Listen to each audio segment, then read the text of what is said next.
ना बेटा बॉल कराओ बॉल। देखो अब मैं क्या कर। अबे यहाँ का आगे जाके बॉलिंग कराना। बड़े खतरनाक लोग हैं।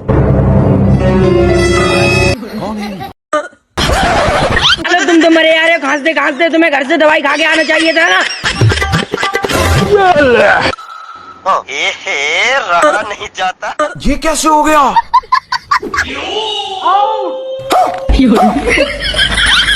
अब सालो हमने खेले तो घासी के नाम पर चीटिंग कर रहे हो। बेटा खेलना तो पड़ेगा, तुम बल्लेबाजी की हो तो वो भी करेगा। और अभी तो रुको, क्लाइमैक्स अभी बाकी।